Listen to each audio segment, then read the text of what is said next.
Oke, teman-teman, kita akan masuk bahasan yang menjadi di Indonesia itu kayaknya sesuatu yang biasa, bahkan untuk mungkin udah dianggap wajar gitu ya. Tapi apakah sewajar itu gitu ya? Dan kita kali ini, kalau Bapak Ibu lihat di atas ada judulnya GERD. Nanti saya akan lebih terfokus hari ini ke masalah GERD ya.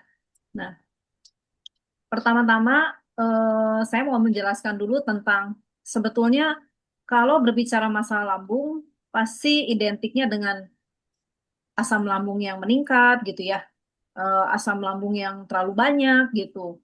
Nah, apakah sejelek itu gitu asam lambung itu buat tubuhnya kita atau terutama especially buat pencernaannya kita? Ternyata asam lambung itu manfaatnya luar biasa banget dan ini sangat-sangat penting banget buat kelangsungan hidup kita ya. Yang seharusnya asam lambung itu pH-nya itu kalau kita tahu skala skala apa? Skala pH ya, skala asam basa itu kalau 7 itu di netral ya. Nah, di atas 7 itu basa.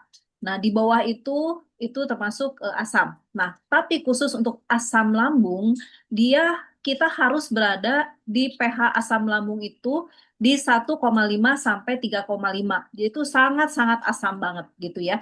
Nah, apa sih manfaatnya dari asam lambung? Yaitu yang pertama untuk mencerna protein. Jadi kita makan tahu, tempe gitu ya. Terus daging-dagingan itu semuanya disaring pertama kali dipecah-pecah itu oleh lambung kita melalui asam lambung. Jadi kalau asamnya nggak asam kurang, nah itu kebayang lah ya dampaknya ke pencernaannya kita gitu ya. Nah kemudian dia untuk menetralisir atau membunuh patogen.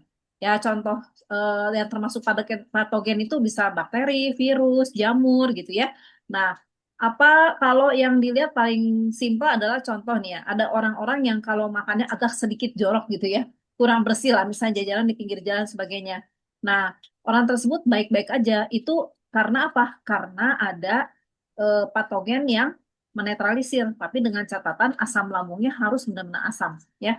Nah, yang satu lagi adalah untuk merangsang asam empedu. Asam empedu kita tahu itu adalah untuk mencerna lemak dan juga untuk memaksimalkan penyerapan vitamin A, D, E, K, ya.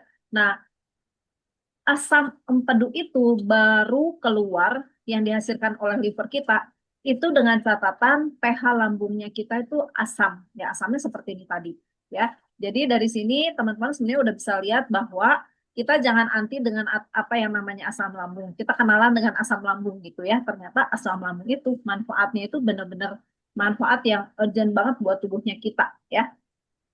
Nah, kalau orang-orang sering kali bilang, aduh saya kena gangguan lambung. Nah, sebetulnya mah itu, demah itu berasal dari bahasa Belanda, artinya lambung. Ya, jadi kalau sakit mah itu artinya yang dimaksud adalah gejala-gejala yang berkaitan dengan kondisi lambungnya kita.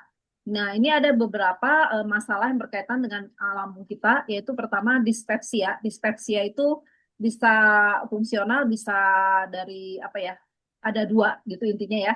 Tapi ini berkaitan dengan gejala-gejala contoh kayak apa namanya? Ulu hati nyeri, rasa terbakar gitu ya. Terus parut itu kayak begah gitu, kembung dan lain-lain. Itu termasuk dalam dispepsia secara umum lah ya. Nah, terus ada masalah lagi yang lain disebutnya namanya GERD. Nah, GERD ini gastroesophageal reflux disease. Nah, ini nanti saya akan jelaskan ya. Nah, kemudian ada lagi masalah lambung yaitu gastritis. Nah, gastritis itu artinya ada peradangan di lambungnya ya.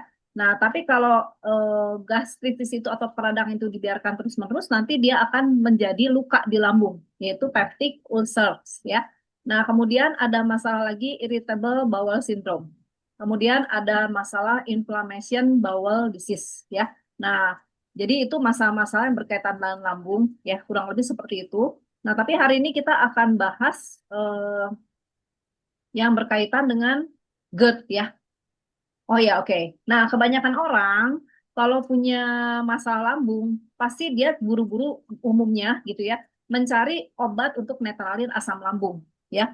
Yang penting lambung saya jadi lebih enak, lebih nyaman. Nah, obat-obat penurun asam lambung itu biasanya salah satunya obat-obatan antisida. Antisida itu anti asid. Jadi, kalau terlalu banyak mengkonsumsi yang namanya antisida, bisa-bisa produksi asam lambungnya itu berkurang, ditekan gitu ya. Dan itu bukan jadi solusi sebetulnya untuk membuat pH asam lambung kita tuh menjadi sangat asam. Ya, nanti jadi masalah gitu ya.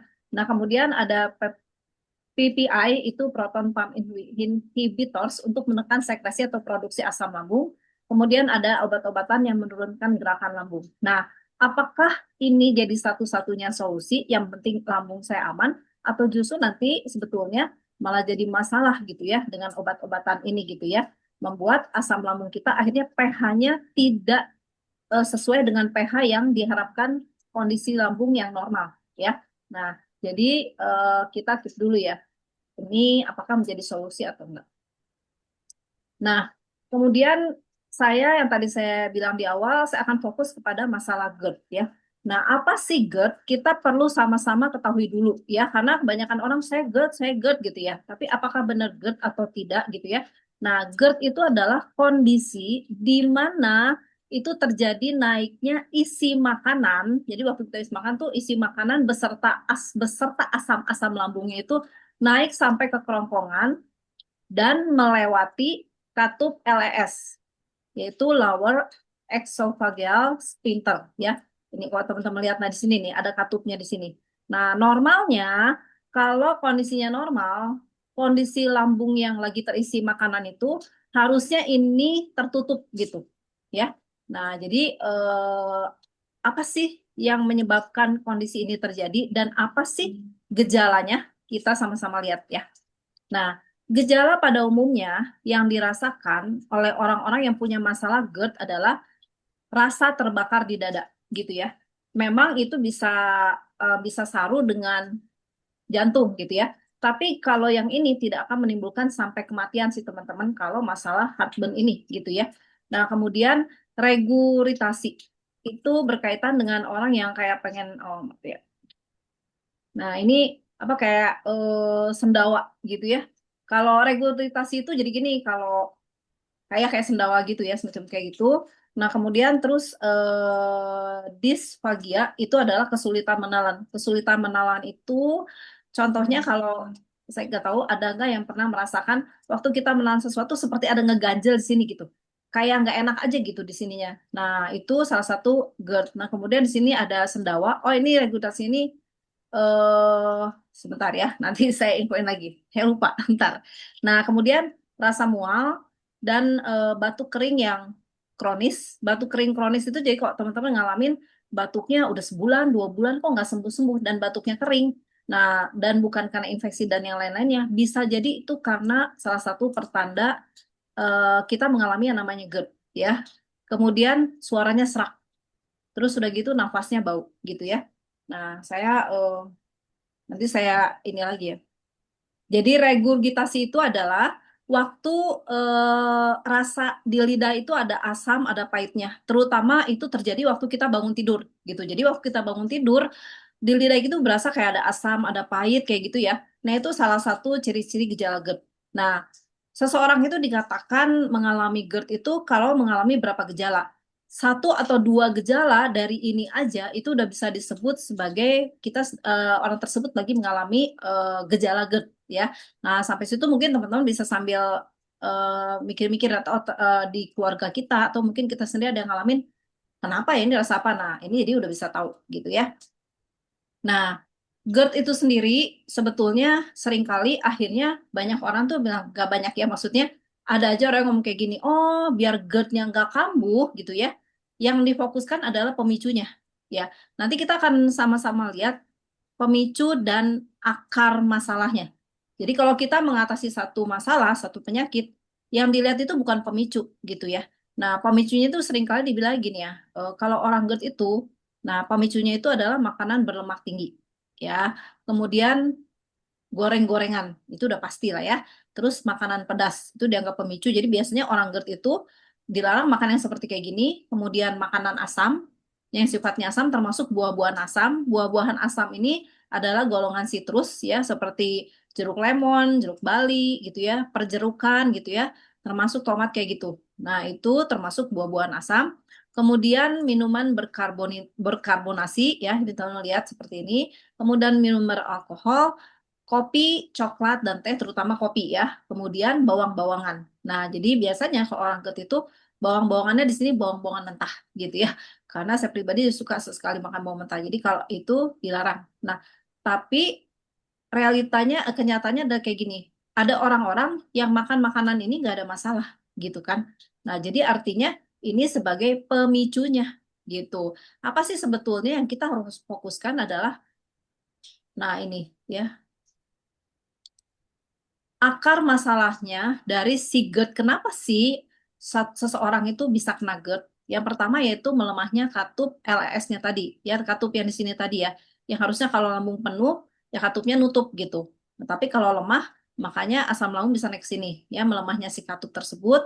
Kemudian peningkatan tekanan di dalam perut, internal abdomen. Nah itu biasanya terjadi pada orang-orang yang pasti kalau ibu hamil itu bisa terjadi, dan yang lainnya itu kalau ibu nggak hamil, kalau bapak-bapak atau yang nggak hamil, obesitas ya. Jadi ternyata obesitas itu bisa memunculkan peningkatan tekanan di dalam perut yang dampaknya ini adalah hernia hiatus ini. Jadi ada otot-otot yang nanti akhirnya menekan ke eksofagus gitu ya. Itu yang bikin jadi GERD ya. Nah, kemudian ada perlambatan pengosongan lambung. Artinya kalau kita makan seharusnya prosesnya itu nggak berdiam lama di lambung gitu ya. Untuk jangkau tertentu tuh harus sudah masuk ke usus gitu kan. Nah, tapi ini di lambung tuh penuh aja gitu. Nah, nggak kosongnya lama gitu. Nah, itu akan bisa berdampak kepada terjadinya GERD ya. Jadi teman-teman mulai paham sekarang ya. Jadi yang terutama ini berat badan berpengaruh ya. Kemudian terus sudah juga terjadi perlambatan pengosongan. Nah, nanti kita lihat ya. Nah, yang harus diperhatikan sebetulnya adalah dampak lanjutan dari GERD-nya gitu ya. Terutama adalah GERD-GERD yang kronis ya, yang terjadinya tuh terus-menerus, nah, kambuh-kambuhan gitu ya. Nah, itu kita harus perhatikan apa sih kalau itu terus-menerus terjadi gitu ya. Makanya tadi dijelaskan apakah cukup kebayang kalau terus bolak-balik makan obat asam lambung, bolak-balik makan obat terus gitu ya. Nah, yang terjadi adalah dampaknya esofagitis, yaitu terjadinya peradangan di daerah kerongkongan ya. Nah, di daerah saluran sini nih dekat ke lambung ini terjadi peradangan ya. Kemudian terjadi LPR, laryngopharyngeal reflux disease. Nah, jadi LPR ini adalah kondisi naiknya asam lambung hingga ke tenggorokan yang menyebabkan iritasi di daerah di sini, kerongkongan ini gitu ya. Nah, jadi itu nggak jarang menimbulkan tadi rasa di dada itu terbakar dan memicu gejala seperti tenggorokan kayak keganjil gitu, terus suara serak, batuk kronis, dan sesak yang tadi ya. Jadi gejala-gejala yang tadi gitu. Nah, itu disebutnya LPR. Nah, cuma banyak juga yang nggak sadar. Ternyata mereka itu GERD gitu kan, misalnya contoh misalnya batuk kering gitu kan, disangkanya batuk kenapa gitu kan ya. Nah, jadi banyak juga, dan ini banyak menjangkiti juga anak-anak muda ya, bukan cuma penyakit orang tua aja gitu. Nah, terus kemudian Barrett's ini adalah kondisi di mana kalau ini terus-menerus memungkinkan terjadinya kanker tenggorokan ya. Terus kok bisa juga akhirnya dampak lanjutannya adalah menimbulkan tukak lambung atau disebut juga lambungnya ngalamin luka gitu ya, bukan cuma radang lagi tapi udah sampai luka. Nah, kemudian juga adanya ketidakseimbangan mikrobiota di ususnya kita. Terus juga bisa SIBO ini adalah kondisi di mana mikroba-mikroba tertentu itu jadi akhirnya menjadi dominan atau menguasai pencernaan kita, dan tentunya yang dimaksud adalah bakteri-bakteri yang nggak baik ya. Nah, kemudian di sini ada IBS, Irritable Bowel Syndrome, yaitu di mana kalau udah kejadian ini biasanya si pasien tersebut dia istilahnya nanti diare, nanti sembelit gitu ya. Nanti kalau makan tuh udah berasa kekenyangan, nggak makan nggak enak, udah makan nggak enak. Nah, itu biasanya lanjutan dari GERD sebetulnya gitu ya. Nah, satu lagi adalah IBD, Inflammatory Bowel Disease. Nah, itu adalah udah masuk kategori autoimun ya. Nah, jadi jangan sampai kalau kita udah pernah ngalamin kayak gitu ya, atau mungkin udah berapa lama, atau mungkin teman-teman kita ada yang lagi ngalamin. Nah, kita harus infokan ke mereka adalah dampak lanjutan yang harus diperhatiin gitu ya. Jangan sampai GERD-nya itu akhirnya berlanjut ke berbagai macam penyakit, bahkan ada kanker tenggorokan, ada autoimun gitu. Jangan sampai, atau ketidaknyamanan untuk mengkonsumsi makanan tuh makan salah nggak makan salah gitu ya. Nanti bentar diare, nah kayak gitu ya. Jangan sampai ke situ gitu ya. Nah, tapi kalau udah sampai, ayo bertahap kita benahi perlahan-lahan ya. Nah, solusi untuk masalah GERD, ada GERD akut. GERD akut itu artinya GERD yang saat itu terjadi gitu ya. Yang saat itu kambuh gitu, itu namanya akut gitu ya. Nah, ini sih hanya tambahan aja ya. Ini saya dapat dari seorang dokter naturopati ya. Karena saya melihat naturopati itu bagus. Mereka itu mengobati satu sindrom atau satu gejala itu dengan melihat holistik keseluruhannya gitu ya. Nah, ini waktu lagi kambuh itu bisa mengkonsumsi lidah buaya, licorice, slippery elm, itu nanti bisa dilihat ya, chamomile, ada marshmallow roti.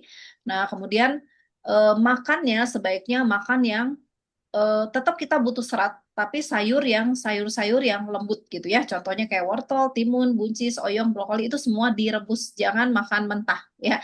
Karena kalau saya pribadi memang udah rutin mentah, nah, tapi jangan dimakan mentah kalau kondisi GERD-nya lagi kambuh gitu ya.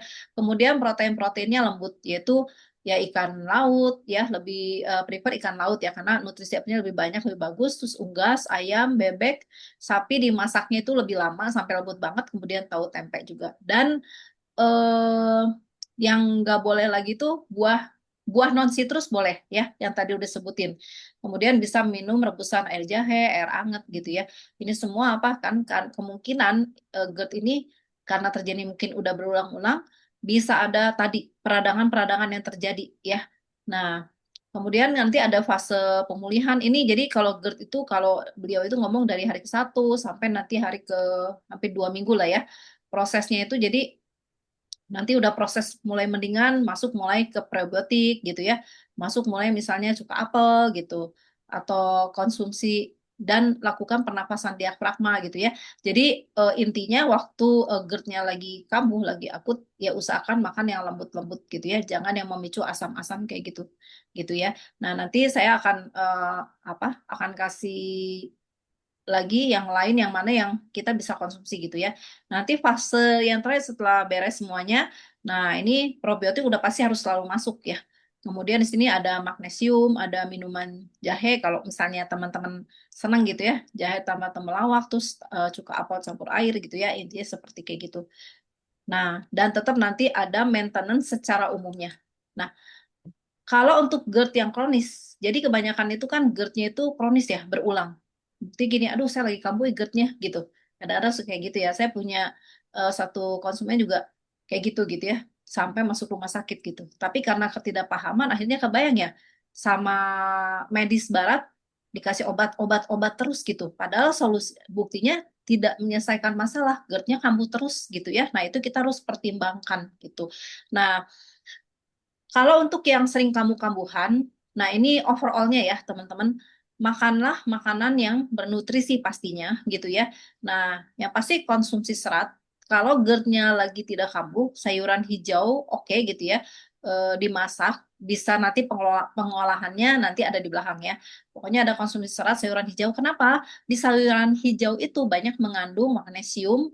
Tujuannya apa? Untuk meningkatkan fungsi otot les. Tadi kan otot les itu tadi ya, katup itu tadi kan lemah kan, ngebuka tutupnya. Nah, dengan mengkonsumsi sayuran hijau itu membantu untuk bisa meningkatkan si otot lesnya itu bisa lebih kuat lagi, gitu ya. Nah, kemudian dia bersifat alkalin, basa. Yaitu, tapi kalau sayur ini beda dengan obat antisida tadi, yang dia itu menekan produksi asam lambungnya, bukan cuma menetralkan aja. Sementara kalau konsumsi serat ini, alkalinnya itu menetralkan sementara asam lambung yang berlebih. Hanya sementara aja teman-teman gitu ya. Nah kemudian klorofil. Di dalam namanya serat sayuran hijau itu ada namanya zat hijau daun. Nah, zat hijau daun ini ternyata berguna untuk memproduksi asam lambung yang berkualitas. Apa yang dimaksud dengan asam lambung berkualitas? Yaitu mengembalikan pH asam lambung itu ke 1,5 sampai 3,5 tadi. Ya, nah jadi bagus banget ya teman-teman kalau yang senang konsumsi sayuran, pastikan di setiap makannya ada sayuran hijau ya. Apalagi yang punya masalah GERD, yang nggak punya aja, ya kita harus rutin juga konsumsi ya karena banyak kebermanfaatannya. Nah, kemudian konsumsi rutin enzim-enzim pencernaan. Nah, contohnya kalau misalnya di buah-buahan itu di pepaya gitu ya, ada gitu ya. Nah, itu buah-buah yang murah lah ya. Nah, tapi banyak manfaatnya. Kemudian kita juga rutin konsumsi serat larut, talarut untuk mencegah sembelit karena kalau kita sering sembelit itu akan memperbesar tekanan pada otot perut tadi gitu ya, abdomen tadi. Nah, itu otomatis akan bikin kambuh si GERD-nya kalau sering sembelit. Makanya pastikan konsumsi serat-seratan ya. Terus konsumsi antioksidan ya seperti vitamin C, vitamin A, likopen ini tuh di pepaya itu ada sebetulnya dan untuk mengurangi tujuannya apa untuk konsumsi antioksidan? Nah, tujuannya adalah untuk mengurangi peradangan dan mempercepat pemulihan akibat GERD tadi. Nah, kemudian konsumsi folat, vitamin B9. Nah, itu untuk regenerasi sel ketika mengalami GERD kronis. Nah, folat itu biasanya kalau ibu-ibu hamil kan dikasih asam folat ya. Nah, ternyata untuk kita yang sehat juga perlu mengkonsumsi folat ya untuk membantu ke situ. Kemudian konsumsi probiotik. Kalau dari makanan alami itu dari makanan-makanan berfermentasi. Nah, termasuk tempe, termasuk kimchi gitu ya, yogurt, kefir dan sebagainya. Nah, tujuannya adalah untuk membantu mengurangi produksi gas yang berlebih. Ya, karena kalau produksi gas berlebih itu kan akhirnya kalau orang yang udah katupnya lemah akhirnya kena lagi gitu sigetnya ya dan kembung. Nah, dan ini juga apa mengurangi sebetulnya tekanan kalau misalnya produksi gas berlebih lagi-lagi kaitannya nanti meningkatkan tekanan intraabdomen. Nah, jangan sampai gitu ya. Nah, kemudian konsumsi karbohidrat kompleks dan serat tinggi. Ya, itu kalau mengkonsumsi karbohidrat yang kompleks ya dan serat tinggi kenapa? Karena itu ada kaitannya dengan insulin ya. Kalau insulin yang berlebih jadi hiperinsulinia. Nah, itu dan itu nanti akhirnya berkaitannya nanti kan dengan kita tahu ya ketidakstabilan insulin kan. Nah, ternyata efeknya kalau terjadi resistensi insulin itu akan meningkatkan asam lambung dan yang meningkatkan asam lambung dan akhirnya dampaknya sama ya, GERD-nya bisa kambuh. Nah, ini ke karbohidrat kompleks itu salah satunya bisa seperti ubi jalar ya. Ubi jalar itu juga banyak kandungannya, ada antosianin, beta karotin, kalium, vitamin B5, ada mangan, ada soparanin ya dan lain-lain. Nah, kemudian rutinlah untuk mengkonsumsi protein untuk meningkatkan kekuatan otot. Otot mana? Ya, selain otot badan ya, otot di badan kita juga otot di yang kaitannya otot legs tadi ya. Seperti itu dan juga membantu tentunya kalau konsumsi protein yang benar membantu mengatasi peradangan ya. Udah kebayangin teman-teman. Jadi kalau ini juga dipakai di kita juga yang misalnya nggak ngalamin GERD ya tetap bagus seperti ini. Tapi especially untuk yang GERD bolak-balik gitu ya. Tadi kan udah tahu kan artinya saya misalnya ada teman atau mungkin saya ada ngalamin satu dua berarti sekarang udah tahu oh saya mulai kemungkinan besar saya GERD atau enggak gitu ya. Nah, bagaimana cara mengaplikasikan bahan makanannya? Tentunya makan bahan-bahan makanan tadi, entah sayur, entah protein gitu ya, daging, tahu, tempe, dan sebagainya. Tentu jangan lupa harus diperhatikan juga cara mengaplikasikannya gitu ya.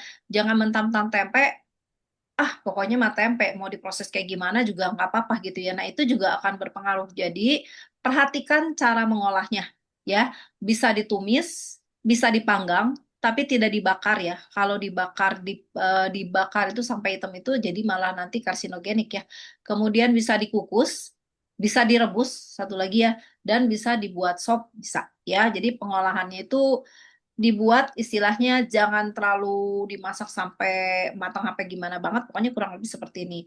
Nah, pastikan juga kita biasakan mengkombinasi makanan gitu ya, mengkombinasi makanan dengan lemak yang sehat. Jadi lemak itu kan kalau GERD tadi dibilangin salah satunya apa hindari lemak gitu ya, semua serba low fat gitu ya.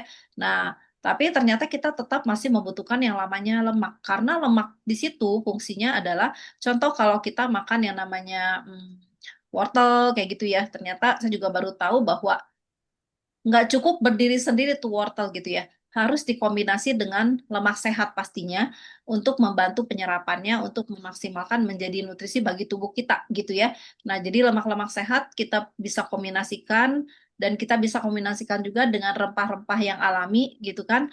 Ya entah jahe, kunyit, serai, lengkuas, dan lain-lain ya, bawang-bawangan gitu. Jadi pastikan waktu kita makan, kita usahakan ada kombinasinya gitu ya.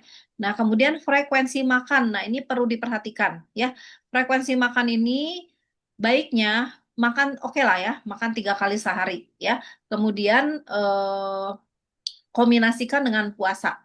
Kenapa? Karena kalau kita keseringan makan, kan ada kan, kalau ada yang suka ngajarin kayak gini, kalau punya masalah lambung, makan aja dikit-dikit gitu ya. Nah, persoalannya adalah kita tadi paham kan gitu ya, asam lambung yang pH-nya kurang asam, nggak asam gitu, itu akan memunculkan GERD. Jadi asam lambungnya bisa keproduksi banyak, dan akhirnya tadi ke GERD tadi gitu ya. Nah, jadi kenapa kita perlu kombinasikan dengan puasa gitu ya, apalagi untuk teman-teman mungkin di sini yang menjalankan ibadah puasa Ramadan gitu ya. Nah, itu kan puasa. Nah, kita juga biasanya yang umat Kristiani juga atau yang lain-lain ada yang menjalankan puasa. Nah, itu bagus banget sebetulnya. Kenapa?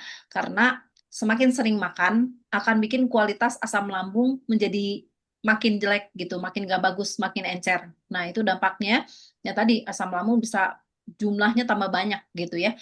Nah, jadi kalau kombinasikan dengan puasa itu membantu untuk si lambung itu diberi kesempatan untuk beristirahat, untuk memulihkan pH-nya, untuk memulihkan juga bantu memulihkan peradangan sebetulnya gitu ya. Nah, tentunya dengan asupan-asupan juga yang tadi udah dijelasin ya. Nah, jadi makan 3 kali sehari cukup lah ya, masih boleh gitu ya, tapi tidak berdekatan atau sering-sering. Nah, ini cara maintenance GERD yang lain adalah yaitu mindful eating. Nah, kalau teman-teman lihat di sini gambarnya dia happy banget ya. Jadi waktu kita makan itu sebaiknya lagi tidak di dalam kondisi stres. Ya, jangan makan sebisa mungkin lagi stres kita makan gitu ya. Karena nanti akan mengganggu fungsi pencernaan kita, nggak akan bisa mencerna dengan baik apa yang kita makan gitu ya. Terus sambil kita nikmatin gitu ya, bertahap kita makan, sambil kita rasain kita makan apa sih gitu ya. Nah, tidak sambil melakukan hal yang lain, full hanya makan aja ya, sambil mengucap syukur setiap makanan yang kita makan. Kemudian hindari minum di tengah makan. Nah, siapa nih yang kalau bentar-bentar makan minum, bentar-bentar makan minum gitu ya, itu juga akan mengganggu enzim pencernaan dan sama ya, mengganggu kualitas juga asam lambung kita. Jadi kalau teman-teman mau minum, minumlah sebelum makan atau minum setelah makan kurang lebih 30-45 menit setelah makan. Jadi jangan langsung. Nah, itu juga akan berpengaruh ke kesehatan lambungnya kita ya. Nah, kemudian seperti biasa pasti udah tahu jawabannya, mengkonsumsi makanan minim proses. Jadi artinya makanan-makanan kita makan ya sebaiknya sealami mungkin gitu ya. Jangan terlalu banyak ultra processed food yang udah jadi contoh, misalnya udah jadi sosis, udah jadi kentang goreng gitu dan sebagainya gitu ya. Atau kalau udah dagingnya udah nggak kelihatan gitu untuk bentuk nugget dan sebagainya gitu ya. Nah, jadi pastikan kita mengkonsumsi makanan yang minim proses ya, dimasak secara wajar-wajar aja lah gitu dengan bumbu-bumbuan tadi gitu ya. Nah, kemudian pastikan juga kita rutin mengkonsumsi probiotik dan prebiotik. Probiotik itu adalah bakterinya, prebiotik itu makanannya. Jadi bakteri juga butuh makanan. Kalau kita salah kasih makan, akhirnya bakteri baik kita mati, yang ada jadi bakteri buruk ya. Jadi perlu diperhatikan, makanya eh, konsumsi probiotik disertai juga dengan prebiotik. Nah, yang kanan ini prebiotik, yang kiri ini sumber-sumber bakterinya ya, yang fermentasi tadi. Nah, tentunya juga harus ditunjang dengan pola hidup ya. Pernafasan ini teman-teman bisa, zaman sekarang enak banget ya, kita bisa lihat data tuh di YouTube gitu ya, di mana aja bisa gitu sekarangnya, di medsos gitu ya. Nah, kalau orang yang punya masalah GERD gitu, itu bisa melakukan pernafasan diafragma, yaitu 5-10 menit sebelum makan. Nanti tinggal di Google aja sendiri ya, dicari sendiri di YouTube ya, tinggal diketik diaphragmatic breathing, itu nanti ada ya. Kemudian jangan mager setelah makan, itu kurang lebih 15-20 menit itu jalan kaki lah, jalan ringan gitu ya. Bukan malah tidur ya, teman-teman. Kemudian hindari baju yang ketat ya, jadi agak longgar. Nah, tidur kalau yang memang lagi ada masalah GERD-nya belum tuntas gitu, tidur dengan bantal ya kurang lebih sekitar 20 sentian lah. Ya, jangan jangan telentang, jangan terlalu telentang. Kemudian grounding. Grounding itu bagus banget sebetulnya untuk kesehatan kita secara keseluruhan, bukan hanya untuk orang yang GERD aja gitu ya. Ada pertukaran ion di situ gitu juga sama kayak buang hal-hal yang apa sih yang jelek dari badan kita gitu ya. Nah, grounding ini bagus banget dilakukan. Teman-teman simpel banget. Ini cuma tinggal jalan kaki jalan aja di atas rumput gitu ya, napak di atas rumput gitu ya. Kurang lebih sekitar 30 menitan bisa dilakukan. Nah, kemudian ini dilakukan juga meditasi biar kita itu istilahnya bisa tetap hidup kita rileks gitu. Nggak istilahnya dikontrol oleh stres yang berlebihan. Semua orang juga pasti ada stresnya dalam hidup, pasti ada masalah kan selama hidup gitu. Tapi bagaimana kita bisa stres itu ada dalam kontrolnya kita gitu ya. Nah, itu salah satunya bisa dengan cara meditasi ya. Jadi perhatikan juga pola hidupnya untuk kita tuh bisa sehat, terutama untuk orang-orang yang punya masalah GERD ya. Nah, sekarang apakah gampang melakukan itu semua di saat begitu sudah terbiasa kebiasaan-kebiasaan yang mungkin tidak seperti saya sebutkan tadi gitu ya, tiba-tiba harus berubah 180 derajat, stres pastinya ya. Bisa-bisa udahlah gimana nanti udah makan obat lagi aja gitu ya. Sementara kita tahu buktinya obat itu tidak menyelesaikan masalah, berulang lagi ya. Bahkan kayak konsumen saya ada dia sampai disuntik gitu ya untuk netralin asam lambungnya. Tapi tetap ada satu waktu kambuh lagi gitu. Tapi dengan mengatur pola hidup tadi yang dijelaskan sebelumnya gitu ya, itu akan sangat-sangat membantu. Nah, untuk proses kesananya tentu tidak mudah sih gitu ya. Saya sendiri juga memproses untuk menghidupi pola hidup yang lebih sehat ya. Nah, untungnya kita ada di perusahaan Atomi yaitu perusahaan platform bisnis dari Korea Selatan. Ya benar ya. Nah, jadi di situ Atomi memproduksi lewat nanti saya jelaskan ya Atomi itu siapa gitu ya. Tapi di sini kalau teman-teman kesulitan, kalau yang tadi dijelaskan, waduh proses food nggak boleh, terus ini bukan nggak boleh, artinya benar-benar dikontrol, tetapi ternyata nggak mudah juga gitu ya karena aduh gimana ya kalau makan gitu ya enaknya kulineran saya gitu ya. Walaupun tahu mending istilahnya makan kambuh nanti makan obat aja ada yang kayak gitu ya saya pernah nemu gitu ya kadang jangan orang saya aja misalnya saya punya masalah lambung tapi bukan ke GERD-nya gitu ya nah tapi itu aja kadang-kadang udah nanti habis itu makan obat terus cari penetralnya nah nggak gampang untuk yang namanya mengubah pola tapi tetap kita harus punya niatan kalau kita tadi kan dilihat ya bahwa dampak GERD-nya itu yang kita harus jadi pertimbangan waktu kita mau cuek-cuek aja gitu ya. Nah, jadi sementara teman-teman mengubah pola makan, pola hidup gitu ya, pola hidup keseluruhannya gitu. Nah, atau menyediakan beberapa produk yang bisa menjadi support untuk teman-teman bisa sementara itu bukan sementara, boleh seterusnya juga sih ya gitu untuk mengimbangi gitu ya. Untuk sementara belum sanggup yang itu ganti dulu dengan ini gitu ya. Nah, diantaranya adalah hemohim, ada spirulina, kemudian ini 100% spirulina, nanti sebentar saya kasih penjelasan sedikit-sedikit aja. Kemudian ada coenzyme, ini maaf bukan probiotik ya, coenzyme aja. Kemudian ada probiotik dan ada psyllium husk. Nah, saya akan paparkan sekilas aja ya. Nah, hemohim itu adalah untuk modulasi imun ya. Dia ada 3 jenis tanaman, di mana tanaman itu sudah diteliti, itu tanaman yang dari ratusan tahun lalu gitu ya. Tapi diteliti, diproduksi sehingga bebas residu dari tanamannya, jadi aman, mau dikonsumsi seumur hidup juga.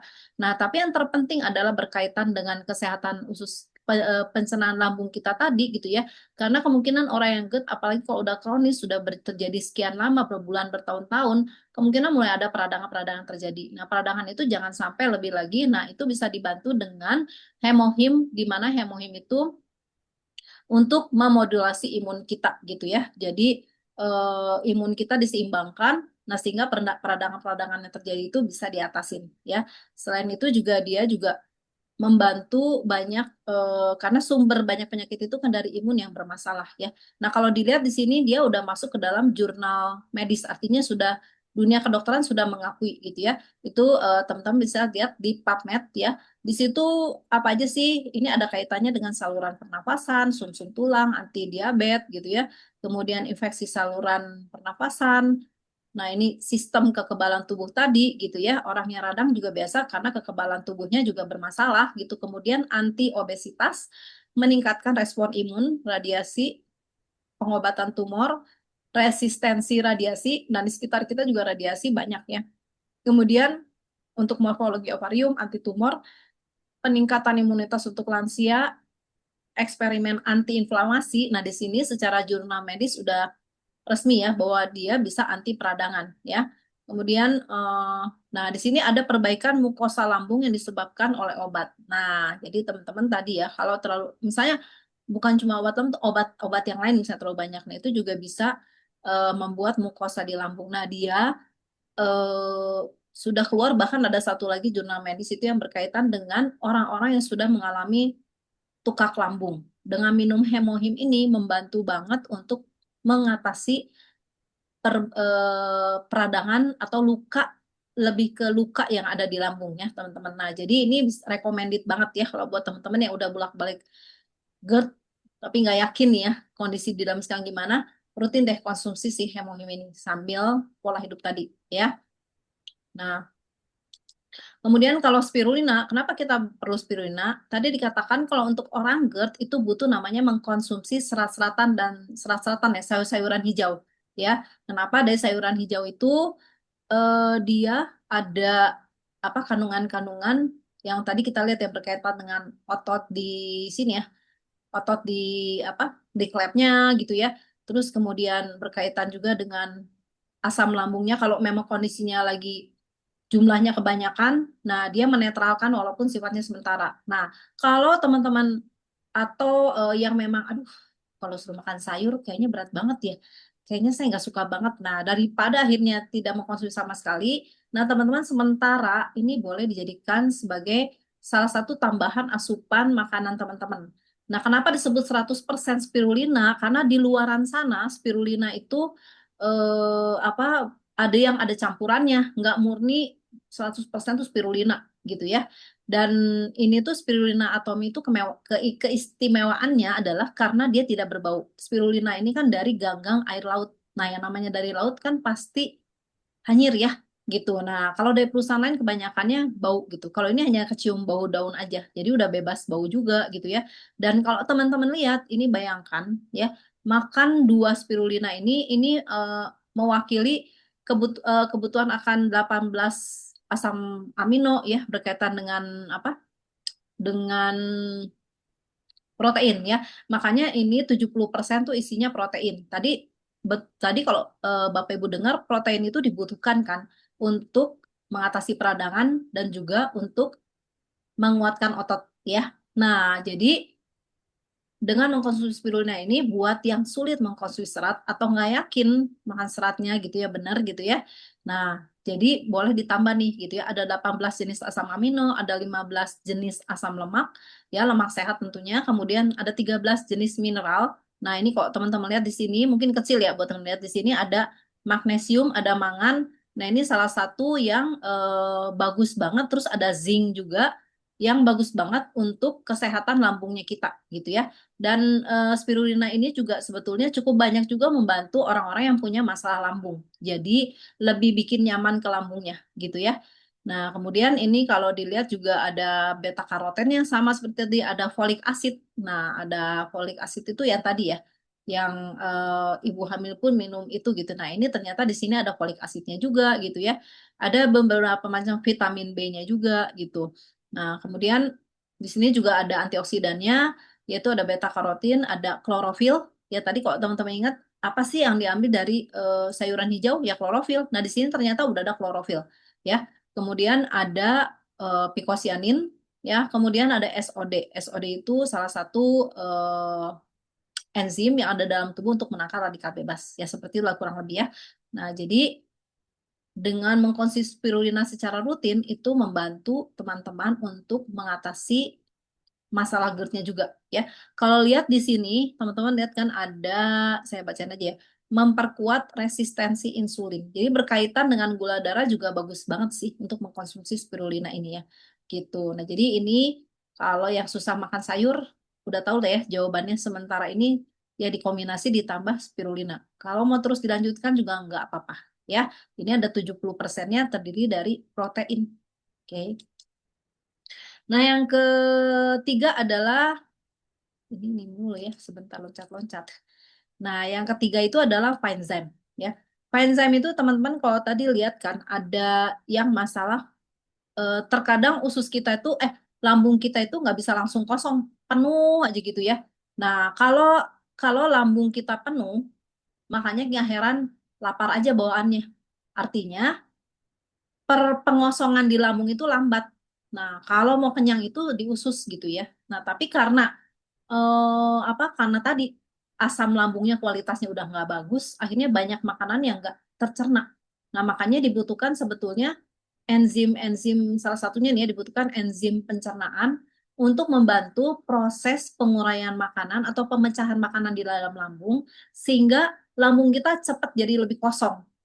Nah, kayak gitu ya. Nah, jadi kalau yang punya masa seperti itu juga, Fansem ini salah satu jawabannya gitu ya. Atau orang yang usia-usianya udah mulai usia dewasa 40 ke atas gitu ya. Enzimnya pun makin berkurang dan produksinya dan bahkan juga belum tentu aktif ya. Nah, enzim pencernaan ini kalau dilihat di sini ada jadi makanan-makanan kita itu kan biasa kalau kita makan tadi kan ada karbohidrat, ada protein, ada lemaknya, kemudian ada seratnya gitu ya. Nah, itu semua enzimnya tuh beda-beda teman-teman. Nah, kalau teman-teman mengkonsumsi rutin Finezyme ini di tengah makan atau setelah makan gitu ya, ini akan membantu di sini ada amilase untuk memecah karbohidrat, terus ada protease untuk memecah protein, kemudian limpase untuk memecah lemak, ada selulase untuk memecah serat pangan karbohidrat, laktase itu untuk mencerna laktosa, yaitu untuk orang-orang yang punya masalah dengan mengkonsumsi susu gitu ya. Kemudian bromelinnya sendiri ini adalah kalau nanas itu di bagian tengahnya itu loh ya, bonggolnya itu bisa mencegah memecah protein ya. Nah, makanya ini Finezyme ini enak banget rasanya. Ya, memang ditambahin bubuk nanas ya, ditambah tadi bonggolnya tadi. Kebayang kita harus makan berapa banyak tuh bonggolnya ya gitu. Kalau sementara kalau makan buahnya semua juga kan nggak mungkin gitu ya. Nah, ini sudah dibikin bahan tambahnya 30% ini nanas kering beku termasuk bonggolnya itu gitu ya. Dan rasanya juga enak banget ya. Enak sih rasanya kalau kata saya. Nah, terus kemudian keunikannya ini adalah aktivitas enzimnya terjamin. Enzimnya itu berasal dari tumbuhan, teman-teman gitu ya. Kemudian ada 6 enzim tadi yang saya jelaskan.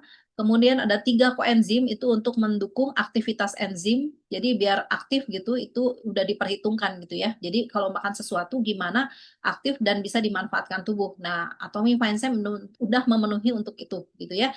Dan ini gampang banget karena bentuknya saset, tinggal dimasukkan di tas, dibawa kemana-mana aja. Anytime kalau makannya lagi, wah ini apalagi kalau makannya lagi berantakan gitu ya. Tapi kalau untuk yang GERD, di awal harus rutin dulu ya mengkonsumsi ini. Nah ini teman-teman, ini uji uji penguraian makannya aja ya. Ini contoh roti. Nah dalam 3 jam itu dengan mengkonsumsi Finezyme di antara makannya itu, nah ini udah mulai terurai. Nah kondisi gini, ini artinya akan mempercepat lambung kita yang penuh, mempercepat pengosongan lambung ya. Nah, kemudian ini contoh ramen nih ya. Nah, ramen ini kan ada tepung juga. Nah, 3 jam tuh udah mulai terpecah-pecah ya. Ini dada ayam. Nah, dada ayam juga kan butuh dipecah-pecah ya. Kalau enggak banyak nangkring di lambung kita malah jadi menimbulkan fermentasi. Nah, fermentasi itu sih sebetulnya yang nanti bikin masalah ya, menimbulkan banyak gejala-gejala gitu ya. Makanya harus dikosongkan lambung kita itu dalam hitungan 3 jam ini nggak sampai seharian ya teman-teman gitu ya. Nah itu cukup dengan mengkonsumsi Finezyme-nya Atomy karena komplit enzimnya gitu ya. Nah tadi kalau makan pepaya cuma satu teman-teman, cuma untuk lemak tapi tidak tidak untuk mencerna yang lain ya. Nah kemudian enzim dari tumbuhannya ini, nah inilah ya. Nanti teman-teman bisa lihat di bahkan ada pepaya ekstra ternyata ya. Jadi pepaya itu memang bagus banget untuk mencerna lemak ya. Tapi pepaya aja nggak cukup ya, harus ada enzim dari tumbuhan yang lain. Gitu ya. Nah, kemudian probiotik kalau dari tadi teman-teman dengarkan itu ada dari tadi bolak-balik probiotik, probiotik, probiotik gitu ya. Probiotik itu artinya bakteri baik ya. Atomi punya 2 produk yang teman-teman bisa pilih. Satunya itu probiotik Stand Plus. Itu probiotiknya itu kalau dibanding di pasaran apa sih bedanya gitu ya. Teman-teman kan bilang, "Ah, makan aja fermentasi, ada tempe, ada sauerkraut, ada apa itu ya? Ada kombucha gitu ya, ada kimchi, ada yogurt gitu. Nah, apa sih bedanya? Nah, teman-teman, kalau atom ini banyak apa segala sesuatunya itu dikombinasi dengan teknologi ya. Nah, jadi atomi probiotik ini keistimewaannya apa? Kesatu dia isinya bakterinya itu ada 12 macam. Sementara kalau yang namanya yang tadi saya sebutkan itu mungkin cuma satu atau dua. Jadi nggak tentu juga gitu kan. Tapi kalau ini udah pasti ada 12 dan semuanya fungsinya masing-masing berbeda-beda teman-teman gitu ya. Jadi ada untuk nanti alergi, untuk kulit, macam-macam ya. Nanti teman-teman ini bisa baca ya, ada Bacterium breve, ada Lactobacillus rhinoceros, ada Lactobacillus casei gitu ya. Nah, ini semua jadi kayak menambahkan bakteri ke dalam ususnya kita gitu ya, sehingga semakin banyak bakteri baik akan semakin sehat juga kondisi ususnya kita dan termasuk ke lambungnya kita ya. Nah, jadi mencegah apa kembung gas berlebih kan tadi probiotik itu. Nah, dan kelebihannya baik yang probiotik Sten Plus maupun yang SCI Microbiome itu mereka sudah ada yang namanya perlindungan ganda. Maksudnya gimana? Di jaket ya. Kalau istilah awamnya dipakein jaket gitu ya. Kalau kita makan probiotik dari yang lain-lain gitu ya, maksudnya yang tadi fermentasi seperti itu kalau boleh dibilang si bakterinya itu tidak pakai baju gitu ya. Ya begitu aja gitu, naked gitu ya. Nah, yang jadi masalah kan dia masuk lewat mulut kita, terus melewati tenggorokan, melewati lambung. Waktu dia terkena cairan lambung, terkena cairan empedu gitu ya, nah, disitulah dia berjuang. Kebanyakan mati, nggak tahan kena cairan lambung atau cairan empedu tadi. Akhirnya, ujung-ujungnya, yang keserap paling cuma 15%. Nah, jadi teman-teman jangan happy dulu ya. Ih, yang punya saya ini 15 juta gitu ya. Nah, tapi pertanyaannya kok hanya 15%, ya sayang ya, nggak dapat manfaat secara maksimal. Dan yang pasti mereka ini, yang satu ini double coating, kalau yang probiotik 12 ini, yang 10 plus ini, kalau SCI Microdium ini lebih canggih lagi. Ya, ini lebih banyak 10 juta bakteri. Nah, di antara ke-12 bakterinya itu 8 itu sudah dipatenkan. Nah, ini lebih canggih lagi yang ini gitu ya. Nah, dan ini bukan cuma double coating tapi quadro. Jadi 4 gitu ya. Dan kalau teman-teman nanti lihat kemasannya juga di dalamnya ini dibikin sedemikian rupa karena kan namanya bakteri itu dia gampang banget mati ya untuk kena udara panas gitu ya. Terus belum tadi kena cairan lambung gitu ya. Dengan seperti ini tuh untuk meminimal kalau dia bilang 10 juta, 10 juta, 10 jutanya itu nyampe dengan selamat ke usus. Bukan cuma sampai di usus, tapi nempel di dinding usus. Nah, itulah sebetulnya kenapa kita memilihnya kalau ada probiotik banyak tuh di luaran dengan segala mereknya sekarang. Nah, teman-teman perhatiin. Ya, merekanya pakai jaket atau enggak si probiotiknya. Kalau nggak dipakein jaket, ya kurang lebih. Belum jenisnya juga cuma ada berapa macam biasanya gitu kan. Itu aja harganya udah lumayan ya. Atomi ini benar-benar relatif ekonomis banget ya. Di saya udah banyak banget yang rutin pakai kayak gini. Banyak banget manfaatnya. Nah, terutama buat orang GERD wajib ya mengkonsumsi probiotik. Nah, kemudian satu lagi psyllium khas. Psyllium khas ini berkaitan dengan serat ya. Di mana kita tuh tadi selain mengkonsumsi spirulina kan ada seratnya ya. Walaupun seratnya itu nggak terlalu tinggi, tapi oke lah ya buat nah ini kalau kita butuhkan lagi lebih gitu ya. Nah, kita bisa konsumsi psyllium khas ini juga ya. Tapi jangan di kondisi lagi harus dilihat ya kalau yang ini mah ya. Jadi kondisi lagi apa GERD-nya yang kamu-kamuan enggak gitu ya, bukan yang lagi akut yang baru terjadi gitu ya, itu jangan ya. Tapi kalau yang misalnya, wah saya udah ada punya riwayat-riwayat kayak gitu, nah rutin kan harus konsumsi serat kan rutin ya. Nah ini bisa disalah jadikan salah satu untuk kita variasi untuk kita menambah serat ya. Nah di mana serat ini kenapa disebut psyllium husk plus gitu ya, di luar sana juga ada psyllium husk. Ini karena ditambahkan kalau teman-teman lihat di sini ada bermacam-macam beri-berian gitu ya. Dan apa namanya? Ada lidah buaya juga ya. Nah, tadi kan untuk pencernaan tuh lidah buaya juga bagus kan ya, teman-teman tadi ya untuk yang GERD kayak gitu. Nah, jadi dia bukan cuma psyllium khasnya aja tapi ada gabungan dari tambahan tumbuh-tumbuhan yang lain yang sifatnya antioksidan tinggi ya. Nah, kalau lihat di sini ini yang orang-orang yang mengkonsumsi psyllium khas ini frekuensi BAB-nya tuh jadi lebih teratur intinya. Berat fesesnya juga nggak terlalu berat kan. Kalau yang bagus itu ngambang gitu ya, nggak berat itu yang bagus gitu ya. Terus kepadatan fesesnya juga ya lebih baik sama. waktu BAB itu nggak perlu upaya keras untuk BAB gitu ya. Ya bisa keluar dengan lancar. Intinya seperti itu ya. Nah, jadi teman-teman, kita pahamin sama-sama ya, asam lambung itu adalah sahabat buat tubuh manusia.